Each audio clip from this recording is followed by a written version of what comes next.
In this session, we are going to see conditional statements.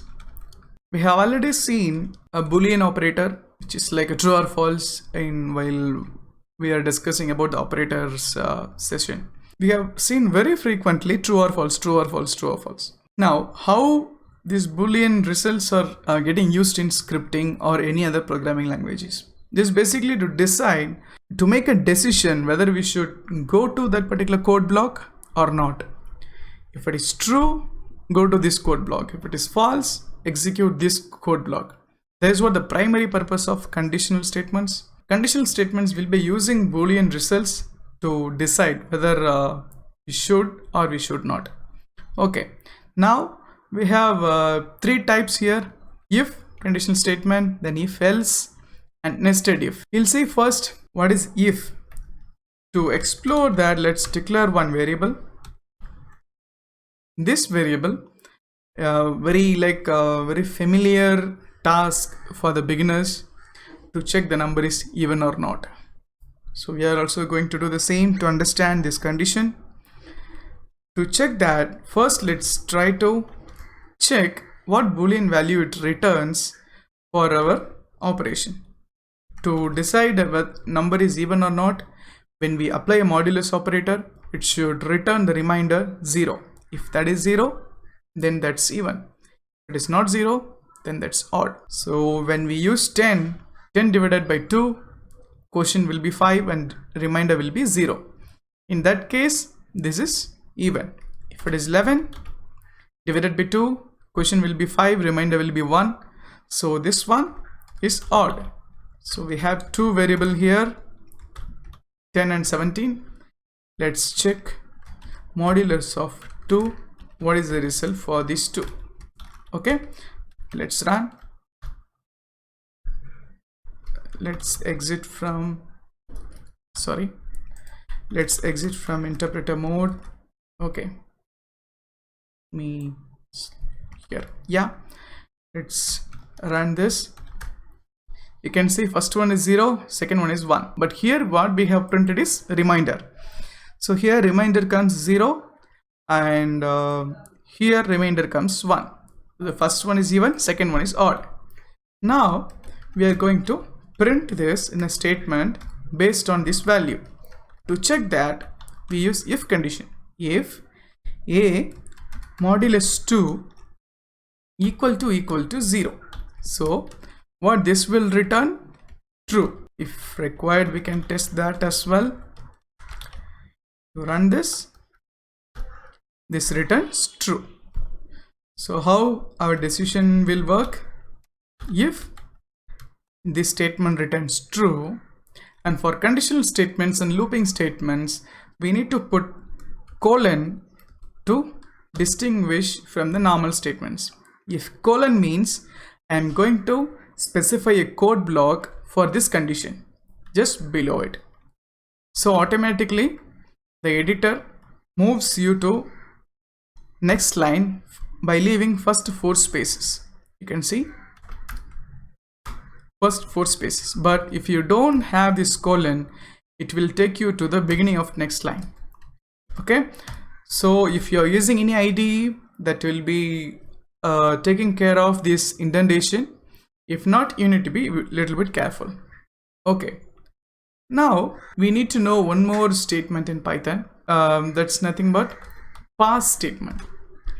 Okay, what this pass will do?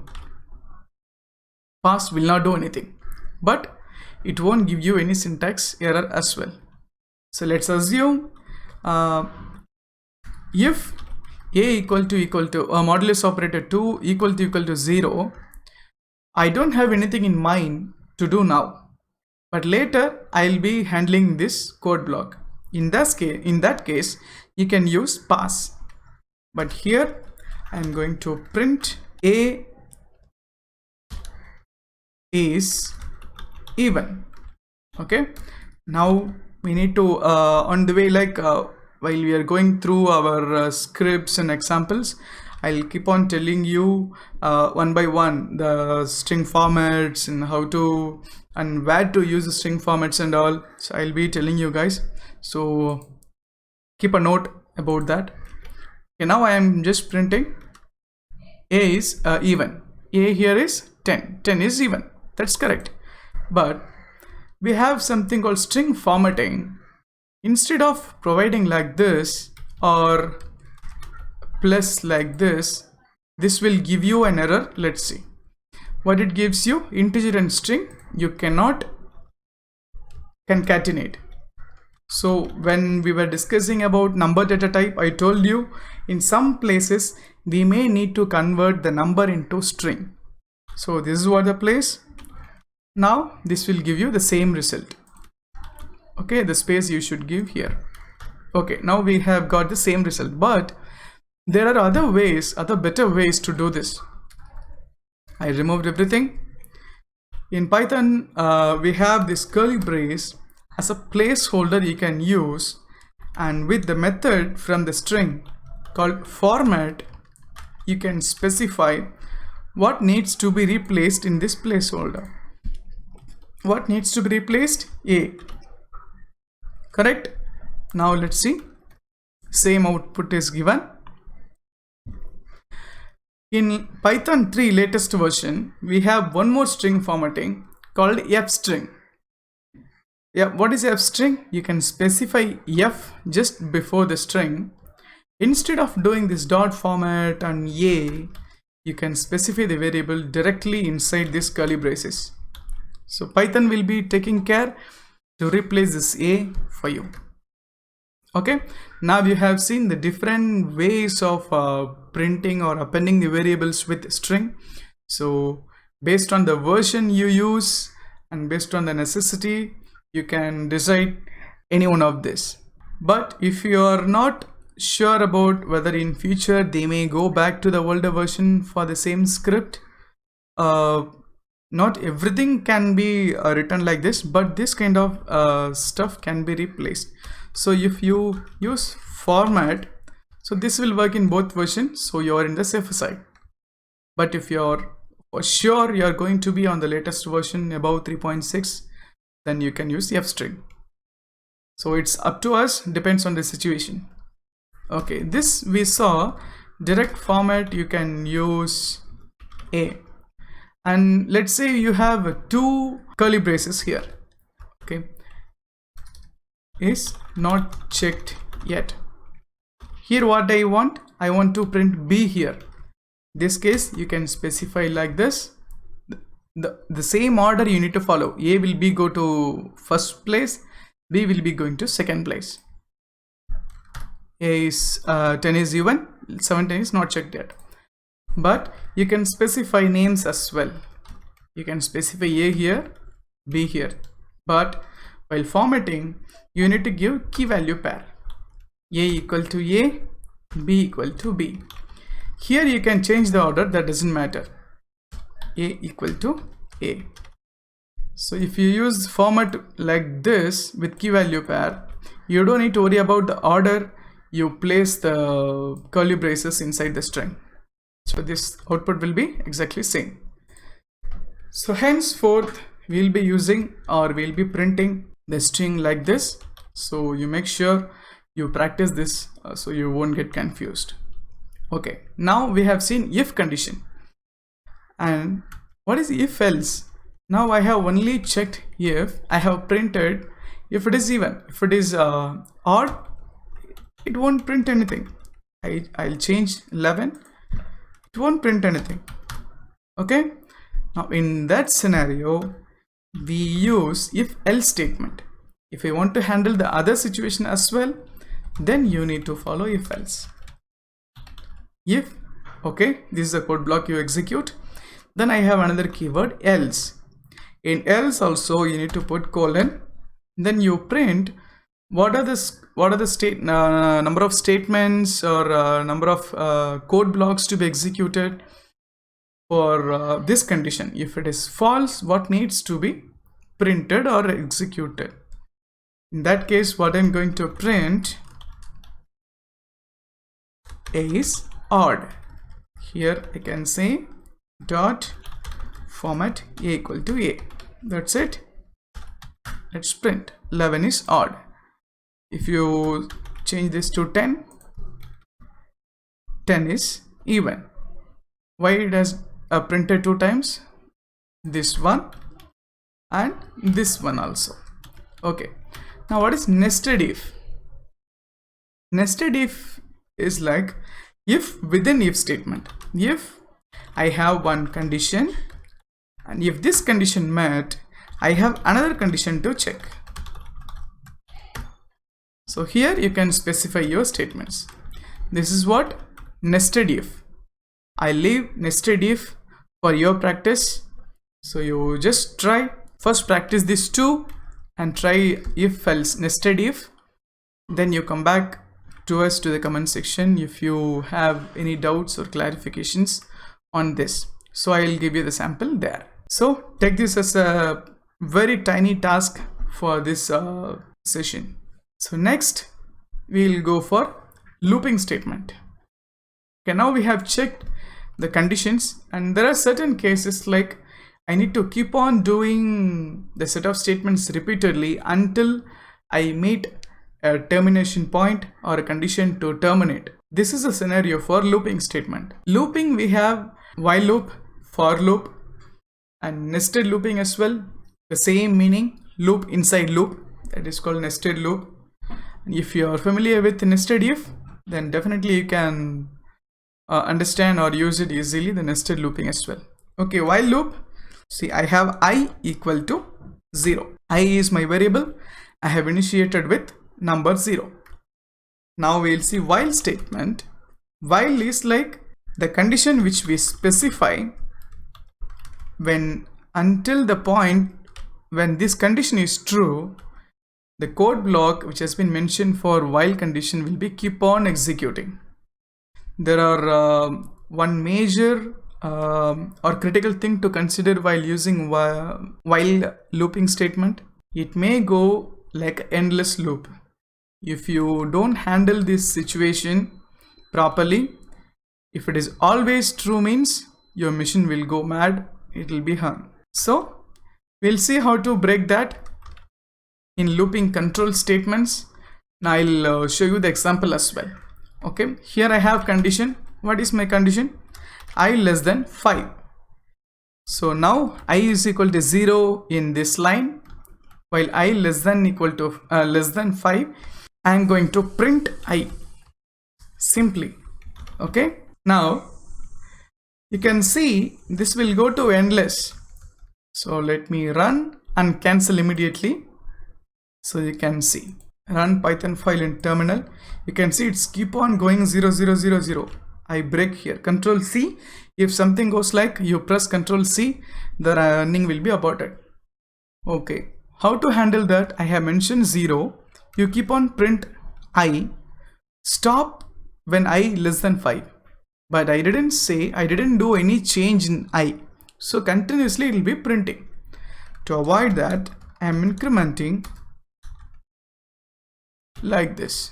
I plus 1 equal to, you can see, you saw the error right here. What it says? Indentation, unexpected indent. Why? Inside while block I need to execute these two statements, but here I don't have any colon. Here, since I don't have any colon, Python will expect all the lines should be in the same line number of space. Here I have given 4 space, so this line also Python expects the same number of space. So that's why here the error is.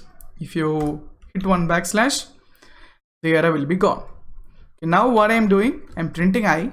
At the same time, just after that, I am incrementing I by 1. So it will be printing, incrementing, printing, incrementing. Like that it will be keep on going. When I comes to the stage 5, this condition will be false. At that point of time, this looping statement will break. Now let's try to print. You see, 0, it printed 0, incremented 1, then again went to here, printed 1, then again incremented 1, 2, like that it went till 4. When it comes to 5, it got terminated. Okay, Now, I think this is the right place to tell you how to debug the statements in Python. Okay, how to see in this line what Python has in memory. To know that, we use debugging. When you move your mouse in this place on each line, you can see one small red dot. This is like a breaking point, debug points. So what I'm going to do, I want to inspect the execution on these 3 lines. So I'm going to click here, and click here. Okay, now let's see how to debug this Python file. Go here, run. Here you can see debugging, F5. So you can press F5 also directly, or go to run and click this start debugging. When you need to specify what is the file you're going to debug, Python file. Okay, now it started and it triggered, and this is a debug. This is a debug menu. From here you can see what is the variable state now. You can see I is 0 now. My debug point is here. And if I want to continue this execution, just click this button. Okay, it went to next line. Still I value is 0, so it will be printing. So after this yellow color arrow moves to here, we can see the output here. Okay, click this, you can see 0. Okay, now it's in this increment state. So after this, you see where the execution goes. It comes to while again, because this is a looping statement, and at this point of time it incremented I, and I has become 1. Again I am executing, it's printing 1 at the bottom, and it's going to increment. Now it changed to 2. Like this it goes. Now 3. Now you can see 4. Now it will be incremented as 5. Now it will be checking 5 less than 5. Is it true? False. So it comes out.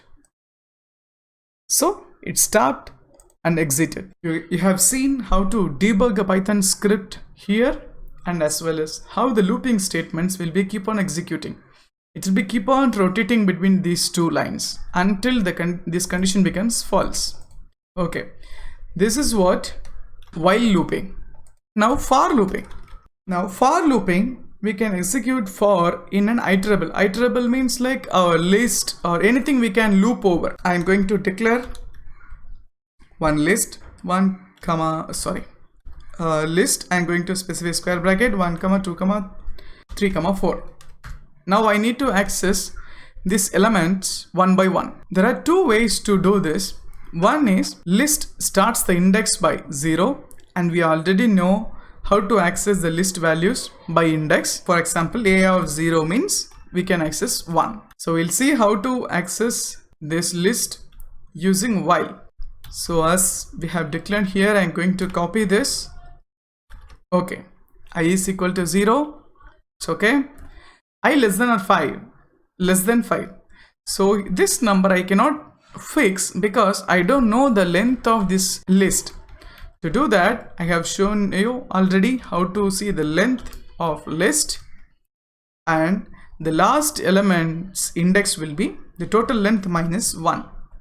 So if you're using equal to, you can use -1. If you are not using less than or equal to, you can simply specify less than, because at the last element it will be automatically false after the last element. So let's try to print a of I. So I will be keep on incrementing. We should not forget this, and it comes to the point when it's less than the total number of elements. So we'll try to print this here. Python file terminal. You can see 1, 2, 3, 4. 1, 2, 3, 4. Okay. This is the sample to loop over a list using while. Okay. Now let me comment this as well. Now we are going to see the actual for loop. How for loop helps? It uses the iter method from this iterable to get the next element. So for I in A, that's it. So it will be checking the elements one by one from the list A, and it will be printing I. Here I will not be the number or the index. The I will be the actual element from this list. So let's see this. So for I is the variable to access the fetched element, and A is the actual variable to loop over. So now let's run this. You can see the same 1, 2, 3, 4. So instead of this 4 lines using for loop, you can solve that using 2 lines itself. Okay, in some cases, if I want to check index as well, I need to print the index comma value. Okay, I need to print both, but when you iter over a list directly, it will return you only element, not the index as well. To do that, we have one method called enumerate. When you say enumerate of A, this enumerate method will give you 2 values. One will be the index, the first value will be the index, the second value will be your actual value. Let's try to print this both inside print statement, and you can see the difference. So in 0 index we have element 1, in 1 index we have element 2, in 2 index we have element 3, in 3 we have 4. So like that we can use enumerate to fetch index and the element at the same time from the list. But basically this is a usage for looping. We have another this return elements can change, depends on this target looping variable. So this we will see when we loop over a dictionary. I will show you when we get that requirement. Okay, nested looping is nothing but for I in A. Okay, inside, let's say nested looping, we'll declare one sample so you can understand it better. Nested looping, I am going to declare one list of list. So I have list, inside I have 2 list. So as I have already told you, list can have anything. That's a heterogeneous collection. So here I have 1, 2, 3. Here I have A, B, C. Okay, this is a list of list. Now what I am going to do, for top element in A, print top element. So now let's see what it prints. You can see first element 1, 2, 3 it printed, second element the list A, B, C. Okay, now I need to print these elements also in line by line. To do that, we can use nested loop. For child element in top element. So now I have A list, which is this one. Elements of this list will be in top element. So when we loop one by one, this will be our top element. So here I am looping over this element, which is our top element, and child element will have our individual items 1, 2, 3 and A, B, C. So one by one it will be printing.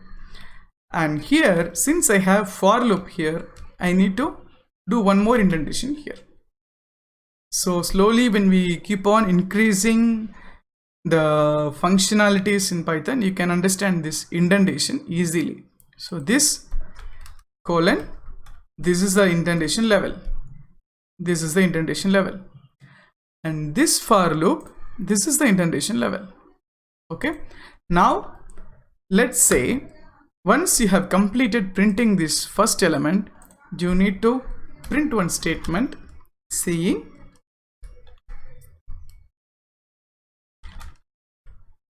completed. I'm going to format this using top element. So first top element it takes prints and it prints completed. So you can see the difference. This print statement also at the same number of line spaces. So what it will do, it will take one element, print each element inside that secondary element, then print completed statement. If you see this output, you can understand it much better. You can see, sorry, inside I have printed top element. You need to print child element because this is what we need, the individual element values. So now let's run again. You can see first it took this list and printed one by one, 1, 2, 3. Then it said 1, 2, 3 completed. Again it took ABC. It printed ABC completed. You can have one question. What will happen if I move this print here?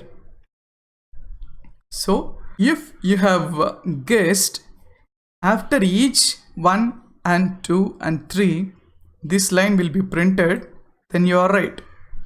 Then let's try to print. You can see after each element, this will be printed. 1, 1, 1. Then after A, the whole line, B, the whole line, C, the whole line. That's not logically correct. So that's why we print entire elements. After that, we'll print this once for an element. So this is how logically you can handle this indentation.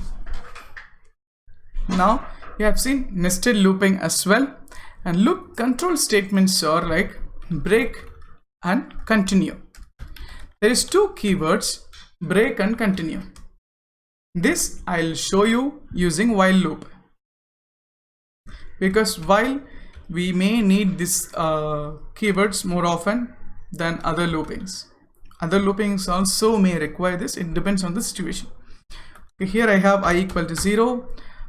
Previous example, while I less than 5, I'm going to print I. Simple.